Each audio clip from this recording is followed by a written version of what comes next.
Hello, everyone, and welcome to the August desktop time. We want to thank you for joining us here. Yes, right, we get to flex. That's what we're all going to do here today. We do thank you for joining us today. It's August. Kids are already heading back to school, amazingly. Roads are getting busier, a lot of traffic, probably down in LA, I'm sure also, as it is up here. But it's great to have you here with us today. We really appreciate you joining us. It's been an exciting month. We started off doing the Latino Tax Fest as a company, and actually Matthew joined us in our booth as well, and so it was a lot of fun. Had some great interaction with folks, gave away a lot of cool Q-Box stuff, but just had a very good time introducing our brand to some people that hadn't heard about it before. For those of you that aren't familiar, this is Desktop Time. It's not Q-Box time, but Desktop Time is sponsored by Q-Box. And so we do welcome you back here again, and thank you for taking time to join us. We did have a slight change. We sent out the announcement. That's why you see Mr. Fulton's face here instead of Cheryl. She wasn't able to join us. She had some last-minute conflict. And, of course, we have the very well-known Seth David from Nerd Enterprises. He's like, that's you, man. That's you. Top nerd. So we're very honored to have both of them here with us today. It's kind of a California thing today, I was just realizing. So, dude. That's right. Bro. We're all going surfing afterwards, just so you know. But anyways, we welcome you here. I did want to read just a quick bio for both of these guys. Again, very appreciative to have them here with us today. We're going to be talking a great deal about using social media to grow your practice. Matthew, of course, has been very involved with QB Community Live of late, and Seth, of course, is very involved with the viral community for the past several years. So, again, they're very much experts at that. And I'm just going to fill in when it gets quiet for a little bit because I don't know a whole lot. So these guys are here to teach me. But anyways, just to start off, Seth David, as most of you know, he makes extensive use of social networking tools and web videos to maximize the impact of his training.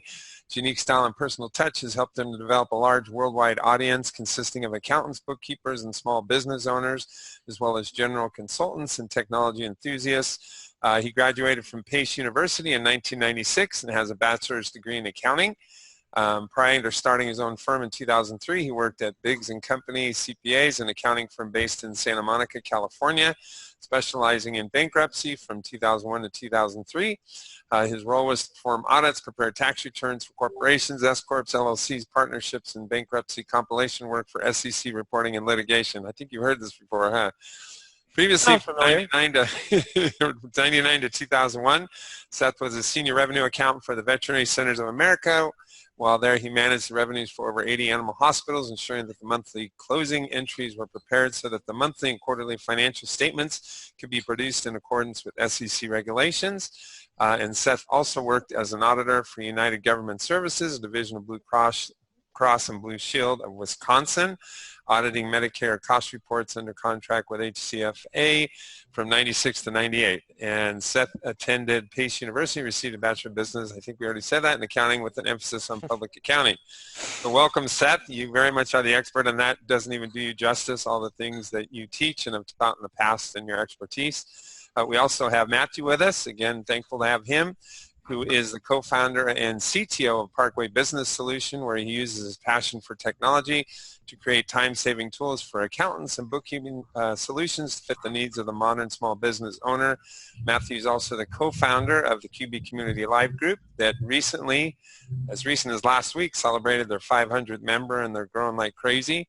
When he's not working, you'll find Matthew walking his dogs Silas and Sophie on the beach in Ventura, California, where it's always another beautiful day in paradise. Okay, again, it's that California thing. And we'll send you information about how you can connect with Matthew after today. So again, and I think we all have small dogs too, right?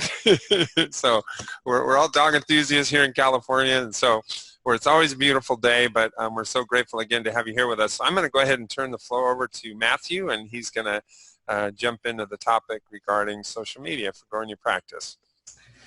Thank you very much, Chris. You know, actually, as I look back over the last year and a half of being involved into social media and really into the accounting environment, Both of these two gentlemen have been a fundamentally huge part of everything I've been able to do. So thank you, both of you guys. It really means a lot to me. Social media, what's funny is a couple of years back, I literally got off of all social media. I mean, everything was gone. I was happy with it, didn't think I was ever going to need to jump back into social media. And then I realized because of business and for Parkway Business Solutions, I needed to actually get back into the ring, if you will.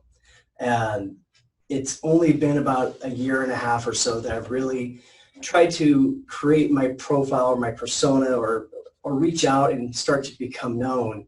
And it's been amazing to me just how powerful the use of social media, what it can actually do for your business.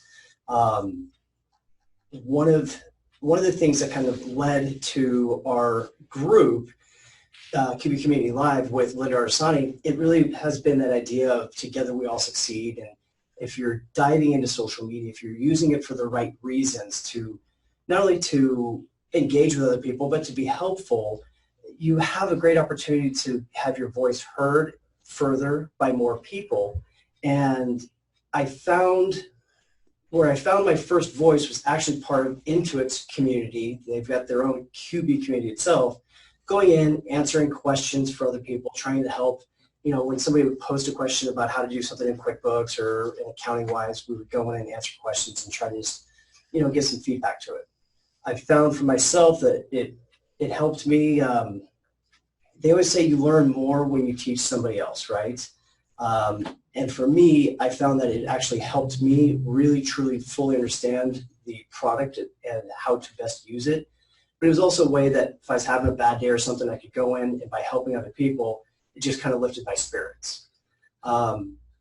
Through that journey, I ended up meeting up with Linda Artisani, and we ended up creating our QB Community Live group.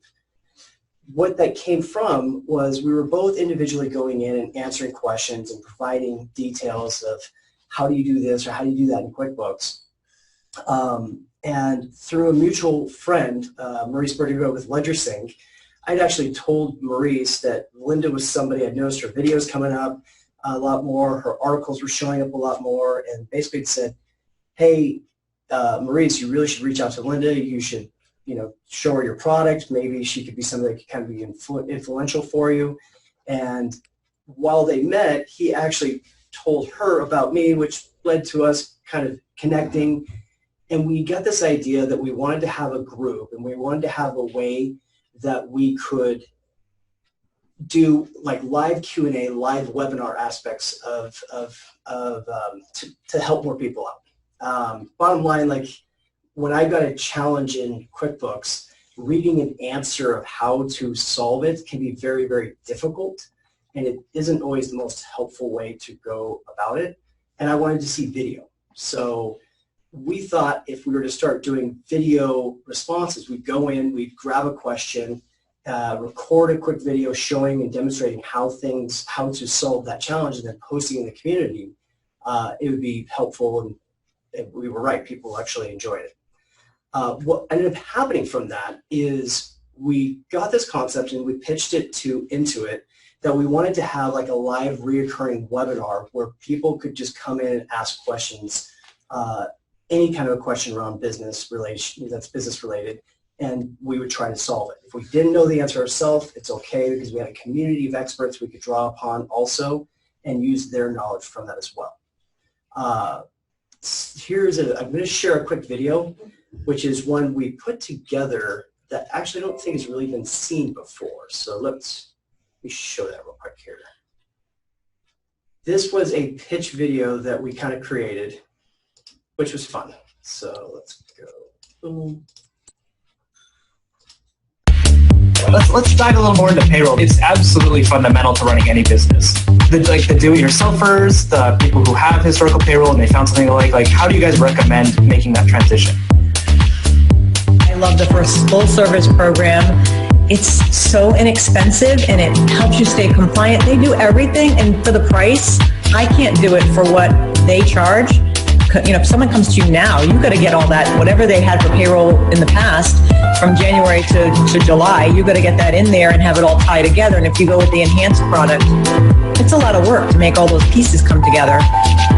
So when you take and combine all these different pieces together, if you throw in things like garnishments or employee advances, cost of the time to do these things, and if I make a mistake, if I miss something, that one penalty can be enough to eat out any profitability that we would have had.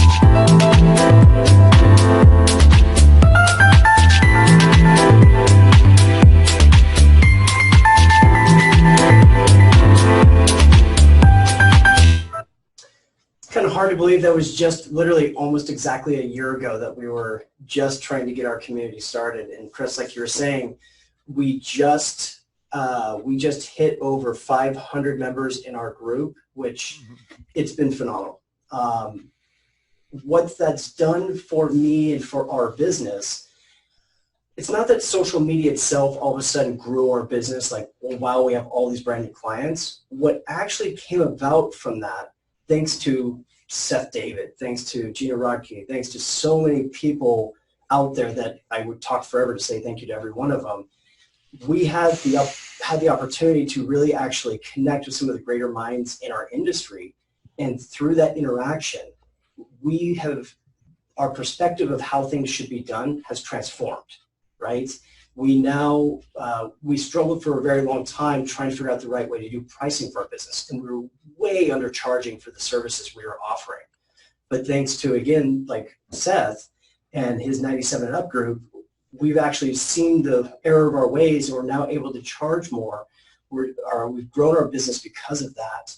And we're actually able to be more engaged in all aspects of the industry. So social media, when you use it the right way with the right intent, it can be a very powerful tool. Seth, you're a big proponent. Well, you use social media all the time. You do your Friday Zoom, right? Every week? For many years. And that started when Google first launched the Google Plus beta. And I was actually talking with an accountant by the name of Stephanie Travis, who's from Gainesville, Florida. And we had connected originally through a LinkedIn group. And what happened was I unwittingly built a community on Google Plus consisting of a lot of accountants and bookkeepers, because when Google Plus was in beta, you could only get in by invite. And it was actually Michelle Long's LinkedIn group. And I dropped a message saying if anybody wants an invite, Stephanie had invited me in, so now I had invites. I said, just ping me and I'll, give me your Gmail address and I'll invite you in. And that became like the top performing post in the group for like weeks, because everybody was just commenting on it, giving me their email addresses, which I did not intend, by the way. I had meant for them to privately message me those emails. I normally wouldn't suggest putting your email out for the world like that, but anyway. So all these people came into Google Plus as a result of my invites, and they're all in my circles. Anyway, Stephanie and I were playing around with Google Hangouts when that beta launched, and we said, this is fun. We should do something like this every Friday. And we did. And every Friday we created, I named the group because I didn't want to brand it for Nerd Enterprises. I wanted to do something where it would be kind of an even playing field for Stephanie and myself. So I said, let's give it another name, and we decided to actually, at first we called it Accountants and Bookkeepers, right? But then there was a young woman by the name of Rhonda who was not an accountant or bookkeeper. She ran a construction company with her husband here in Orange County, and she just joined because she was friends with somebody, I guess, who was part of the group, and she started coming in. And I said, well, I don't want to make her feel like excluded somehow, so we added on the "and business owners," and that's what became ABO, which later, as many of you know, I'm no longer associated with because that got tacked onto School of Bookkeeping, and I left that company a long time ago. So I'm no longer associated with that, but that's how it started. And then what I did with the Zoom at that point was I just had the weekly, Friday morning hangout, is what we called it. And then eventually when I started using Zoom instead of Google Hangouts, it became the Zoom in with Seth, David, and Friends. And I said, that one we'll just stick with forever at that point. But it's been tremendous. There has hardly been a Friday that I've missed, actually, in all the years. It's very rare. Once in a while I'll miss a Friday. I've even done them from Israel. when I go to Israel in April. And I used to have a lot of guests on. Lately, I stopped having guests because guests that I had scheduled started flaking, and I said, you know what, who needs it? I can just instruct in some subject every single week, and that's a lot more fun for me than having somebody come and demo a product. You know, we're back of it, like it or not, they're trying to sell a product. So I decided to stop with the guests and just do this weekly. And like you said, Matthew, it's about building a community. And that's what it's done. It's helped me build a huge community of people who seem to enjoy my work, my videos. And that community to this day still consists of business owners and bookkeepers and accountants. I get comments on my YouTube channel all the time. And that's how you build a community. But I want to caution people also about one of the major pitfalls of this, because, you know, I think some people go into this and they think, okay, so I'll create a Facebook page, I'll set up a YouTube channel, and I'll start putting content out there and start attracting and building an audience, right, which is your community. There's a potential problem with that if you stop there. And we all saw it. It was very public in the fact that Hector Garcia's YouTube channel has been shut down twice in the past year.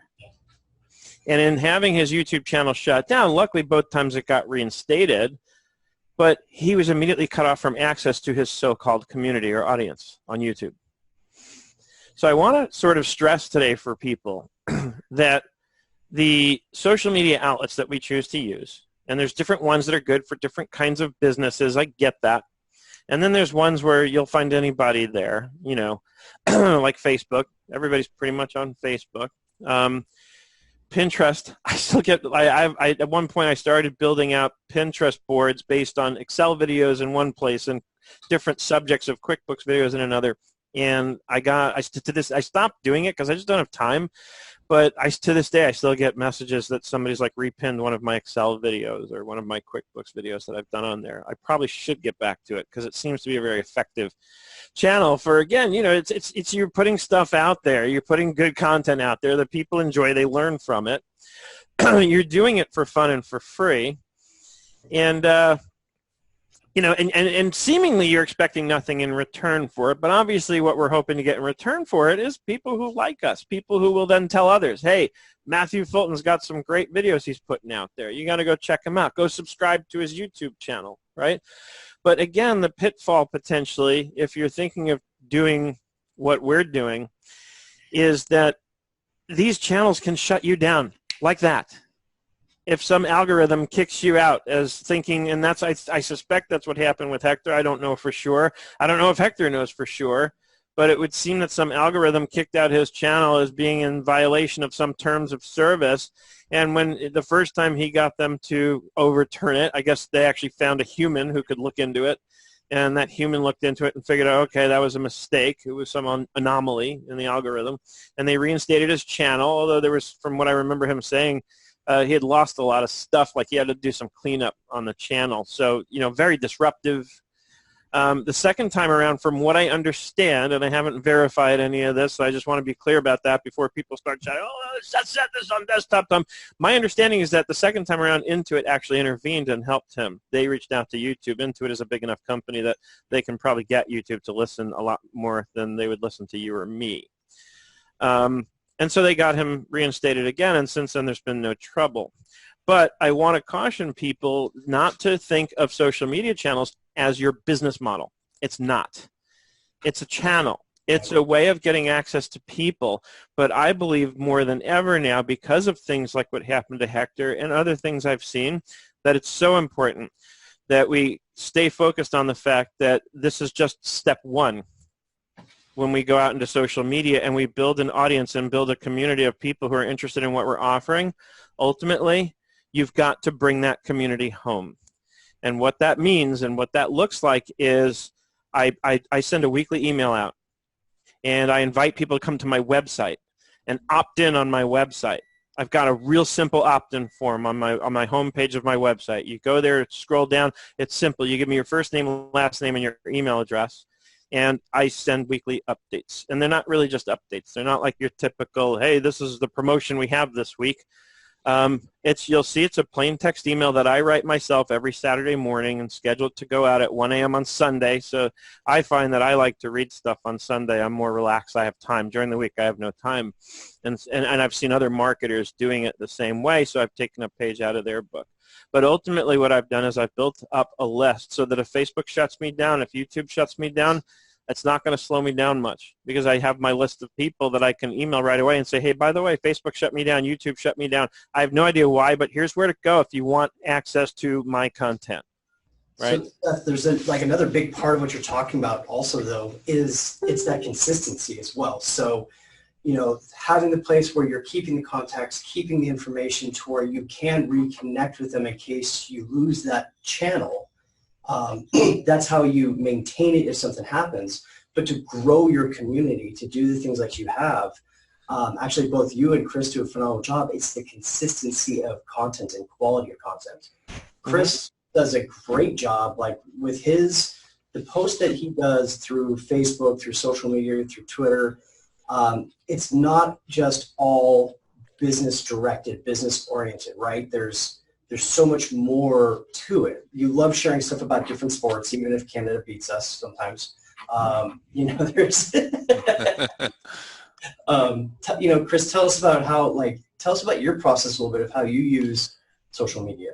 Well, thank you for asking. I'm sitting here listening to both of you, and, as a vendor, for those of you that use QBox, we were never the company that had this big Uber marketing budget. So we did a lot of grassroots marketing, and Seth's heard the story 1,000 times. I'll never forget early on, hearing, oh my gosh, we're on, Seth's broadcast. And I don't know if you remember or not, Seth, and thank God you're a good, honest guy, because certain individuals really wanted to tear it apart just because they didn't understand the concept. And Seth was very honest and forthright that, hey, based on what they're saying, it works pretty well. So, but it was those types of steps that I'll never forget, because we learned along the way that not having that uber huge marketing budget, it was all about making connections. And so it was amazing. I can still this day kind of work backwards and remember like certain, back then NAN communities that latched on to us, and next thing you know, we're doing demos for 20 to 30 of those locations. And so for us, it was just really about connecting. And so, and like Seth said, interestingly enough, we've been going through a process recently with an SEO optimization person, and first thing they said is, now of course, the two big companies, I don't know if I can say this, Google and YouTube being very closely related, the searches are different if your videos are running on YouTube. But to what Seth said, we still run our videos on Vimeo in addition to YouTube. So just in case, we're not dead in the water if something goes haywire. But again, it's we always are trying to glean information like what this hosting company just went through a couple of weeks ago. I listened to the webinar and how that attack took place and how their data wasn't segregated from their user base. And so, everything along the way for us, the social media part has been really learning the community, getting some familiarity with what we should be doing to prepare ourselves to avoid disaster, growing in relationships with folks that, introduce us to other people and introduce the product to other people. So as a vendor, social media has been a hugely integral part of our growth. And again, I can almost literally look back. It's interesting for me, I would consider myself kind of a simple guy, but when I look from a social media perspective, I can literally remember certain connection points with certain people that took us to another step, an introduction to another group. And so obviously with social media, you do that on a very large scale, having come from a business background where it was, whose hand you shook was the person that maybe brought you to someone else. With social media, it was opening the door for us to be introduced to another large group of folks. So social media has been the backbone of our growth for the last 8 years now. So again, it's just to really affirm what both of you are saying. It is all about learning from people, growing by making connections, learning how to improve your product, how to protect yourself from certain situations. It's been a very vital part of our growth. So, hey Seth, do you remember the first? There's one specific time that I will always remember as like a fundamental turning point for me with social media. and it was actually on Seth David's show. It was the first time Seth asked me to help present search engine optimization on his Friday Zoom. Mm-hmm. And for years, I had been watching his podcast and Gina's podcast and like learning from all these people. And I found myself in this moment where it's great. It's all these people that I looked to as thought leaders were sitting and watching me and started to ask me questions. It was so humbling. Just such a cool experience. Like, that's what it's about. That's that time where you're like, I'm having the chance to give back to people. Mm-hmm. And so thank you. Well, I think that's where that community concept comes from too, because it's funny as you said that, I was thinking of, I think it was Saturday Night Live, I'm not worthy, I'm not, so there's been so many times where, I listen to these thought leaders and really glean things from them, and then later on I was, speaking in certain forums, but absolutely understanding I was there as a participant. I may have been the one talking that day, but I was there to provide information about what I knew, but I very much knew they had either already provided me valuable information or they were going to. So that to me is really the secret sauce of a community perspective, is that, I love the mantra of even the community live group, QB Community Live Group, and I'm going to blank out it. is what yeah. So, I wholeheartedly believe in that in this space. It's been that to the nth degree over the last 8 years, just and the people you mentioned, like Gina, I was did her group probably 6 years ago. Gina'd have to tell me, and just meeting people along the way, Seth and Sarah and all these people that I learned such amazing things from, but also was hopefully able to provide some input based on what I've learned as well. So it's been very much and that community is only pulled together, again, by that social media element of pulling us together, because, we're talking about folks on the East Coast. We're California guys, but people from all over the country with different, different situations in their community, different business situations, different applications they were using, different, nonprofits, and just all types of different clients that they were working with, all kind of led to helping me to understand that we needed to be broad in our understanding of the business and what the needs were. So it's been very integral to our growth again. Seth, you recently wrote an article that was, I believe, in Desktop Times newsletter, right? Talking about kind of how the industry has been changing. It just went out this week. Tell me a little bit about that, if you don't mind. So it underscores a lot of what we're talking about here, and then gets into some other areas. But primarily, a lot of people will ask, or they'll reach out to me as Chris had and said, hey, what do you want to talk about? And we discussed a little bit, and I said, the big question, the looming question always is, let's talk about what's going on in the industry, right? Mm-hmm. And I thought about it, and of course, especially when that's the kind of subject that comes up that we're talking about. My first thought is, okay, well, if I'm going to do this, I need to make sure I'm not saying the same boring stuff that everybody else is saying about it, right? I want to make it interesting. So usually that means I want to come at this from maybe a little different angle than what we're accustomed to hearing. And so I was sitting by myself, with a blank Google Doc open, and I started kind of writing, right? And then it's just, sometimes it just clicks. And if you're a writer like I am, sometimes it just clicks and it starts to flow. And it's almost like stream of consciousness. It's like my brain just writes the stuff for me somehow, and that's kind of what had happened here.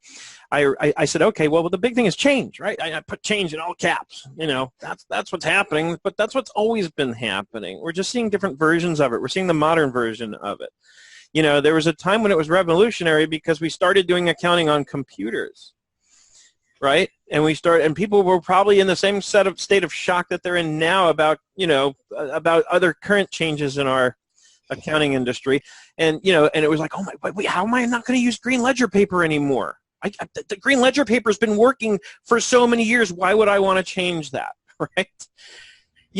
But now we have our current versions of the same thing. And I mentioned in the article, I was shocked to see this. And of course, I'm not going to mention names, but I was shocked at whom I saw was sort of behind this. But I mentioned in the article, there's a LinkedIn group I stumbled on maybe a few months back that I hadn't been in for a really long time. And what caught my eye was a comment essentially stating that, this person had seen there were others who agreed, didn't feel that you should be using bank feeds. What? And in the article I talked about that. I said, well, to me, that's the modern day equivalent of saying we should go back to just go back to green ledger paper, right? Might as well, because that's safe. Nobody can hack that, right? So it's safe, right? Paper's here. Nobody can get access to it as long as I don't take a picture of it and put it on the internet and share it on Facebook, right? So anyway, I went on, I guess, a bit of a rant, you could say, and because there's other things that that I look at that's going on in our world, and I just think, okay, what am I going to do? Am I going to spend my time convincing people of things that when they clearly don't agree with, or they're not there yet, maybe they'll never get there, especially when we talk about some of the changes, some of the things that are out there that can help us be so much more efficient. And I came to a conclusion earlier this year, and that's what I mentioned, and I've been saying this a lot lately in several forums, that I'm no longer going to waste my time trying to convince somebody of something. They're going to have to convince themselves. And I capped off the bottom of the article. And by the way, Chris, Marnie Stretch was asking on Twitter today if we were going to publish that somewhere, because she would like to be able to share it with others. So I need to make sure I don't forget. So I don't know if that's something you want to put on the QBox blog, or I'll put it up somewhere, but whatever you want to do there, let me know. Okay. Because apparently it resonated with a lot of people. And at the end of it, let me just pull it up real quick. Bear with me a second. It's in my recent Google Doc, so it shouldn't take more than a minute. But I'll read you the end of it because I think that's what really got people. The last couple of paragraphs that I wrote is what really got people kind of pumped up. And Kathy Grosskirth posted a video this week saying it was inspired specifically by this article, and Marnie had written several comments about it on Twitter, so just bear with me one second. Part of what you're talking about, this is the QBox the newsletter, right, Chris? Yes, that's where the article came out, and it just went out in the newsletter a few days ago. Yeah, 2 days ago or something. Mm-hmm. All right, so here it is. On that newsletter for the future. What? Oh, are we not supposed to talk about QBox? I'm sorry. It's social media. You're supposed to utilize it. So here's how I ended it, because there's other, this comes up in more than one context, where it's like, and I find myself getting drawn in, like when I saw that LinkedIn discussion that I stumbled on months ago, I found myself wanting to go in there and start saying, are you guys nuts? Like, how can you not do bank feeds? It's like, what are you doing? Are you actually manually entering every transaction? Like, that's insane to me. I mean, that is pure insanity to me. But then I stopped myself and I said, because I can go into a conversation like that online and spend an hour and I will get nowhere. And that's an hour I could spend developing more content for my Bulletproof Bookkeeping course, for example. Time is so precious. And this year, I think more than ever, in my own experience, I've become so eminently aware of how precious my time is that I can't afford, in my mind, to spend a minute of it wasting it on an effort that will prove fruitless, that will without a doubt prove fruitless. I am not going to convince somebody if they're not already convinced or not open, right? People have to be teachable. If they're not teachable, I can't lead them. And so that comes down to what I kind of capped off the article with. I wrote the following. I said, I've learned that I can do one of two things. I can spend my time chasing people and trying to convince them about what I've figured out, or I can spend my time chasing my dreams and inviting those who are willing to come along for the journey and the ride. And that, by the way, is exactly what 97 and Up is all about. It was me inviting people to come along on the journey and for the ride of me growing and developing my business wherever I happen to take it, wherever I choose to take it, not happen to take it. Happen to take it makes it sound like it's by accident. It's not by accident. Everything is very conscious. Every decision is very specific and conscious. Because if I don't, then I will get taken for a ride by someone else, by other people's thoughts and opinions and experiences. And that's not who I am. That's not who I want to be. So that speaks to another part of social media that I think impacts a lot of people. social media takes a lot of time, a lot of energy, right? If you're going to try to do it correctly. So how do you manage a social media persona profile, but maintain, keep not waste all the time? I think you're speaking to it right now, Seth, right? Like, it's important to stay focused on what you believe. Not just that. The other things I talked about in the article, a friend of mine gave me the best compliment I could have been paid this current year, as it turns out, because she's not part of our community per se. She's a personal friend. She's actually in our Between Wall and Main Facebook group. She's a writer, and I've encouraged her at times to reach out to some of our accounting friends and offer that she can help improve the copy on our websites, which a lot of us badly need. But anyway, she's shy. She's not the kind of person who's going to go out there and sell herself, which is good. That's what we like in this community. We don't like people trying to shove a sales message down our throat. Anyway, she looked at my website, the new website, which was linked in the article. It's new.nerdenterprises.com, so it shouldn't be hard to remember, right? It's the same website, but just put new dot in front of it. Or just go to nerdenterprises.com and you can click right there and it'll take you over. Anyway, that new site I showed to her, and she knows me. We talk almost daily, actually, in the mornings. She's been a good friend for many years, and this is just a habit we formed. So she looked at it recently, and she said to me, Seth, and these were her words, she says, this site, first of all, she complimented, she said, it looks great. She's like, but the main thing that she said struck her is that it truly represents more than any other variation of any of my websites that I've ever had. She said, this truly represents your singleness of purpose. And that's what it comes down to, and that's something I learned from Gary Vaynerchuk maybe 2 years ago. I remember watching one of his videos where I felt like I was kind of starting over once again, and I was like, where do I start when I'm starting over? And I've been at this for so many years. What do I do? I felt a little bit defeated, to be honest, and I watched one of his videos, and it basically said, look, a lot of us are good at a lot of things, but each one of us can take a look at that plethora of things that we're good at and find the one thing that we do better than anything else we do. And when I broke it down and looked at it through that pair of glasses, I said, I know exactly who I am. I know exactly what I need to do. I need to build a platform, and I need to build a community through which I can deliver educational content, period. And this site, I believe, does. Actually, it was such a compliment because without me saying anything to her, she told me exactly what I was hoping for. And it's also, you can also tell when you've reached a point like this, when you've got such clarity on what you want your life and your days to look like. And I also described this in the article. I can describe exactly what my perfect day looks like. And I laid it out in the article that, Matthew, that you're talking about.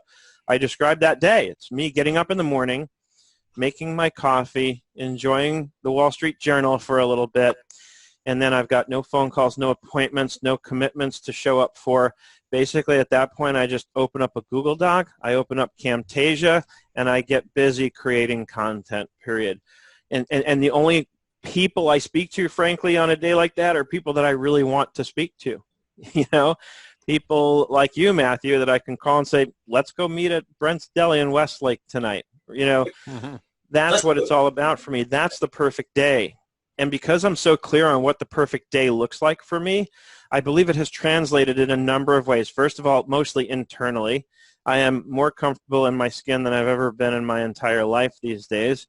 But secondly, it's translated financially big time and in every other way.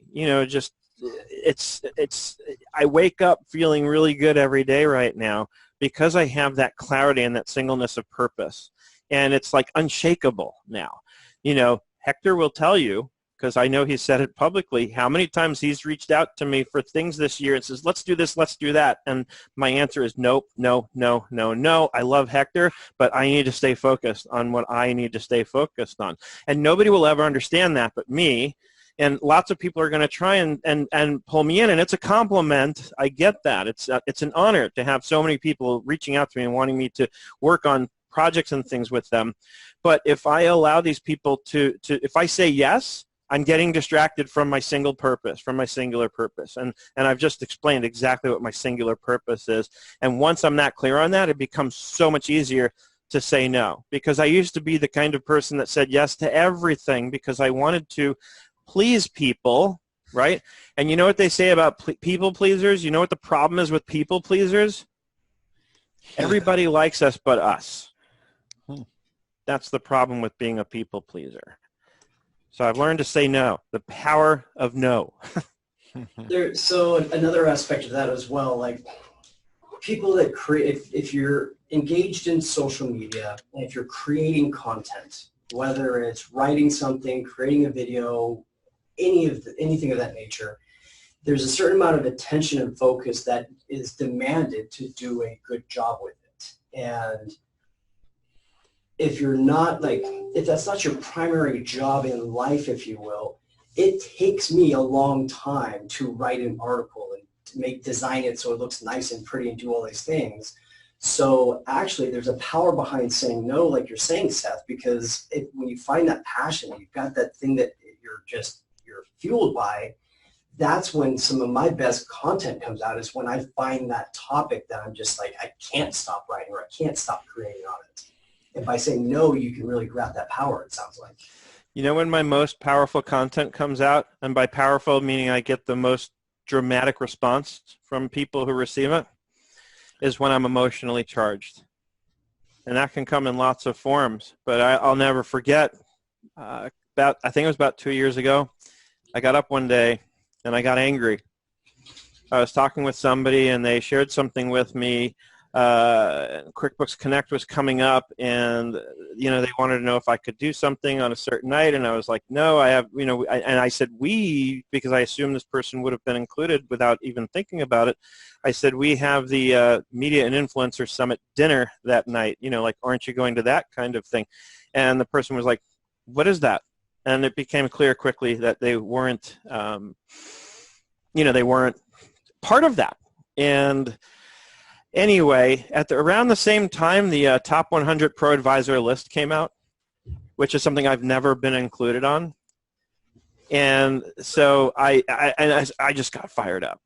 And I just said, you know what, down with lists. And I wrote this whole email, one of my weekly emails that I send out every week, slamming the whole idea of lists, and how I get that it's designed to make people feel good and reward them for their achievement. But what it also does back of that is it makes people feel awful that they're not included. It makes people feel excluded. It reminds me of the kid in school, which, by the way, at one time was me, who didn't get picked for the sports because he was the nerdy kid or whatever, And so I fired away, and of course I dropped lots of assumptions, and next thing I know, I get a phone call from Joe Woodard and a few other people emailing me back. And the following week I had to retract some of what I said because it wasn't entirely accurate. It was opinions I'd formed based on conjecture, which is limited information, right? And so but still the point is this email got passed around. I know it did, because then I heard from people at Intuit who got wind of it, because like in the follow-up, I also happened to mention that I hadn't yet done the QuickBooks Online research. So guess who called? Allison Ball. She's like, Seth, you need to do that, right? It's past due, and QuickBooks Connect was coming up, and I'm going to be involved in things that have to do with the Trainer Writer Network, and one of the requirements of being a member of the Trainer Writer Network is you have to maintain your cert. And it was just one of the things I didn't take the time to do, So anyway, that's when I get the best response. That's when I get fired up, and it can be that I'm angry. It can be that I'm really excited, which to me is the best way, is that I'm just really excited and fired up and passionate. And that's when it comes out. The emotion translates through what I'm writing on the keyboard, and especially when I'm recording a video and I'm pumped up. I won't record a video if I feel down and low. Even if I've scheduled the time to do it, I won't record the video. I'll postpone it, because I know that for me to be at my best when I'm producing, especially visual content, I need to be energetic. I need to be pumped up. I can't be down, because it will translate, even if subtly. You might not recognize it, but you'll react to it without recognizing it. It's subliminal, right? And there's a lot that goes into that. So I always make sure when I'm recording my videos, it's usually earlier in the morning when I'm awake and fresh and refreshed from a good night's sleep, hopefully. There's a lot that I think about before I sit down and press the record button in Camtasia. See, that's part of I love live video because it doesn't require as much preparation ahead of time sometimes. Mm-hmm. But it's hard to kind of do it that way. If you're right, if you're not in the right mood and trying to record videos like tutorials, guides, everything else, it's going to be more time in the editing and more time retaking cuts the entire time if you're not in the right mindset for it, for sure. Seth, you touched base on one thing, that the Trainer Writer Network. So I feel very honored this year to have been selected to join the Trainer Writer Network. And I share it at this time because it's a great example of how through the interaction, through using social media and by contributing to the community, I've been able to join into this very cool elite group of people that can create content, create courses, all authorized by Intuit. But now we get to put that on our website. We get to say that to our other clients as well. And it gives us an extra level of validation when we're bringing on new clients. And that all came about through social media. It all came about by being out there and trying to help out and engage with people. And I think it's a really, really great example of what social media can do for you and for your business at the same time. I think that too, just to kind of tag into what Seth was saying, I think in general there's just a very significant concept there that even though you are a part of community, we all bring something valuable to that community. We don't have to, what Seth said, we don't have to, because trust me, I've been a yes person at one significant point in my life, and it hugely backfired. It was just not a positive thing for me individually. But having said that, Seth's knowledge and teaching capability is such a valuable asset for people that's what he should be focusing on. He's exceptionally good at it. And so we all have that special thing that, you're talking about it, Seth, that what charges us every day that we're wired for, that we're good at, that really we're passionate about. And so when you go back to that community concept, that's the exciting part of it, is that everyone can bring that passion that they have for that particular piece, whatever that teaching or whatever their function is with their app, to that community, to really help the community grow successfully. Because bottom line is, if you're in a community and you think you're the jack of all trades, you're going to be the master of nothing. Absolutely. And so that's where your best day is just gleaning from other people and learning what you don't know and expanding your knowledge base and really preparing yourself for whatever next step. Because it's interesting, even, you talk about change, Seth. In the last 8 years since we've had QBox, or 9 years, this industry is constantly changing, and that doesn't mean you have to change your business model. It just means you have to be aware of it. You have to be, cognizant of it. You have to, really mirror your business model and what's happening in the industry. You can still be an expert. You can still work very diligently in what you do and be good at it. But the bottom line is, if you're ignorant to what's happening, you're only going to hurt yourself. You're only going to compromise your own business growth. So I think that's also another dangerous thing for a lot of folks, is that they're just, they hear that word change, and I've joked with people about that. Literally, some people hear the word change and the hair goes up on their neck, they kind of shut down. But that's very much the reality of being in business, that life is going to change, business is going to change, and doesn't mean you have to radically change yourself, but you have to adapt. You have to be familiar with what's happening in your space. So, but very much, what Seth was saying, I think that's such an important principle for people, that you stay very passionate about what you're exceptional at, what you're gifted at, what really, kind of fires you up, is what Seth was saying, that gets you motivated each day to do it, and bringing that to a community.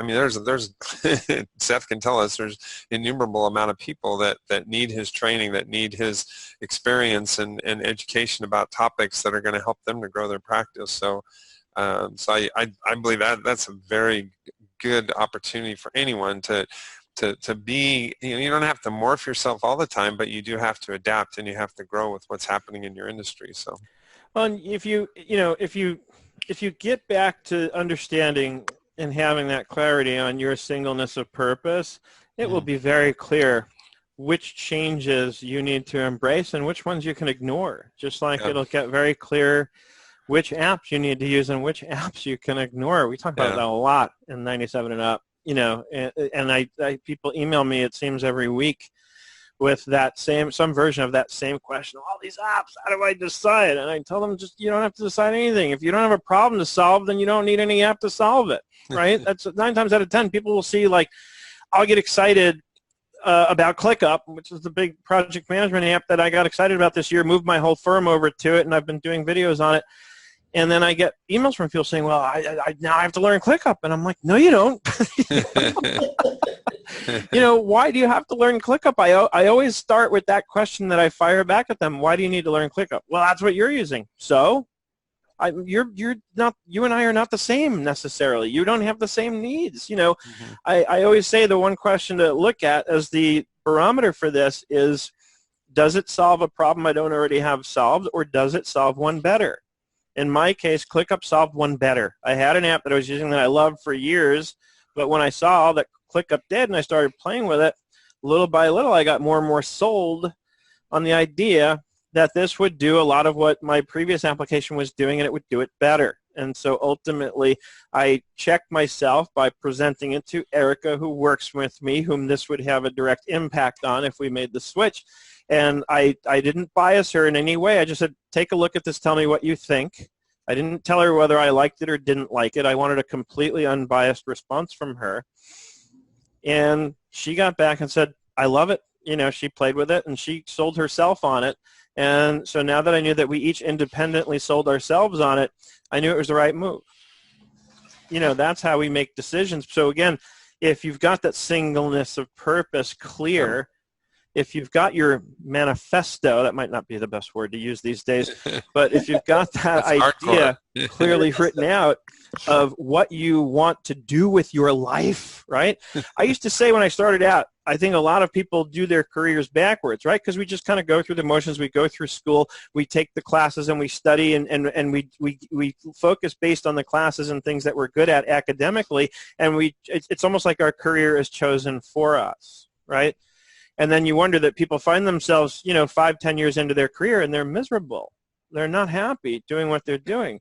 And so at a certain point, many years ago, I started to say, and I still think of it every day, I think the trick, the key to success, if you want something like that, is to figure out what you love to do first, then find a way to make money doing it, right? I eventually figured out I love to teach, but I didn't want to go be a school teacher. I didn't want to be in a structured environment like that where I was going to be told, here's your lessons plan, this is what you have to teach, this is how you teach it. That, to me, takes all the wind out of the sails of being a teacher, right? And that's how it works in our academic system. Not to mention that teachers don't get paid nearly what they're worth, what they should, for what they do. And I said, no, I'm going to go out there and command an amount of pay. As I often say when we get into the pricing conversation, I say charge what gets you excited to do the work. And back of that is the fact that first you have to be doing something that gets you excited, just doing it, and then you charge what gets you excited to do the work. I don't care what the value is. I really don't. And that's all going to be relative too, because if I'm brand new, the amount of money that's going to get me excited to do the work it's not going to take as much to get me excited when I'm brand new as it does now, because now I'm more experienced. I've put in my 10,000 hours, so it takes more to get me excited today than it would have 10 years ago, which means it's all relative, which means, and I know a lot of people in the value pricing world are going to strongly disagree with me when I say this, but I'll go head to head with Ron Baker on this. I believe that because of everything I've just explained and laid out, it all comes down to supply and demand. Period. If there is more demand for what I'm supplying, I will have to raise my rates because there's only one of me to go around. And years ago, one of my mentors had shared that with me. I called him up. I said, I'm completely stressed out. I feel like everybody's pulling me in different directions, and everybody wants this, and they all want it yesterday. And he says to me, Seth, I said, yeah. He says, so you're busier than you want to be? I said, yeah. And he talks. He has this strong, deep voice. He says, it's time to raise your rates, Seth. It's that simple. If you're busier than you want to be, it's time to raise your rates. If you double your rates and lose half your clients, you're making the same amount of money doing half the work. Simple math.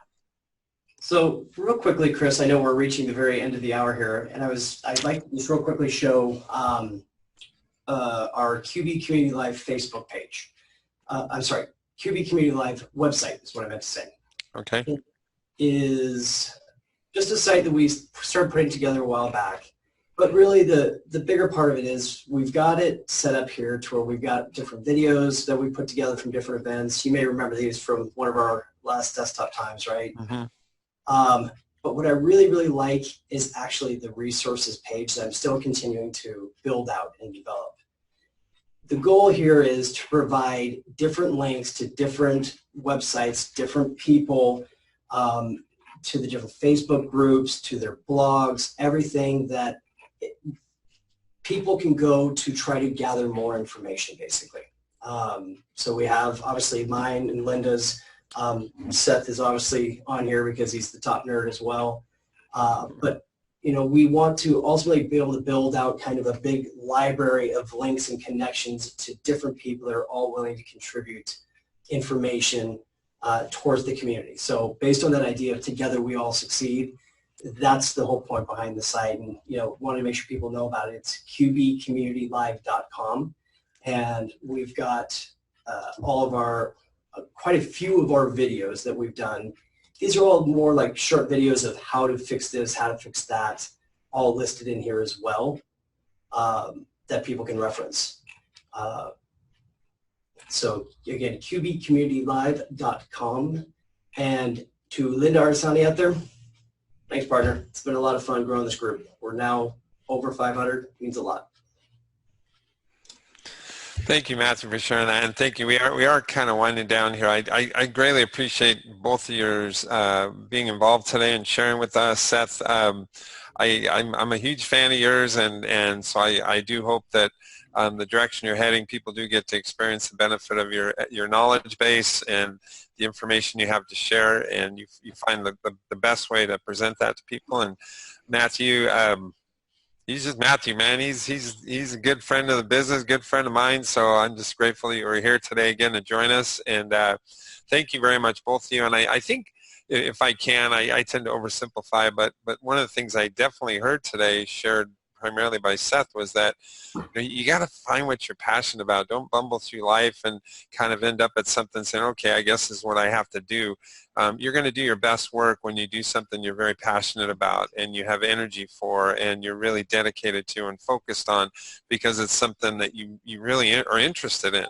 And if you're able to achieve that, I was thinking as Seth was talking about that some of the people I've met in my life that are really the most successful people are ones that have found that niche, that place that was really their sweet spot, that you could just see their eyes light up when they talked about what they did. And so I think that's a huge part. So social media can help us to expand our network of connections and people, but ultimately, how you grow yourself and grow your profession is based on, finding that sweet spot, that thing that's going to really kind of light the fire within you. So thank you very much again to both of you for joining us today, and thank you to everyone that was able to sign in today. Just as a reminder, we did a change to our calendar for desktop time. So actually now for October, for a couple of reasons, and she knows I'm looking over that way, we have an event happening here in our office with a certain person, and I won't say any more than that. I don't know what I'm allowed to HIPAA-wise. So, we're not going to have a webinar next month,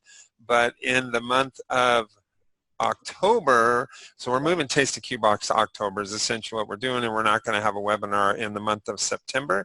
So we do hope that we'll start publicizing who's going to be joining us in the month of October for our Taste the Q-Box, and we already have some folks committed. We'll start promoting that in a very short while. But thank you very much again to Seth and to Matthew for joining us today. Thank you to everyone out there on Facebook Live, QB Community Live Group, on Zoom, all of you for joining us today. We hope you have a fantastic rest of your day, whatever you're doing, and we'll look forward to seeing you back in 2 months from today. So thank you very much again. Thank you, guys. Have a great rest of your day. Thank you for having me. Okay, take care, guys.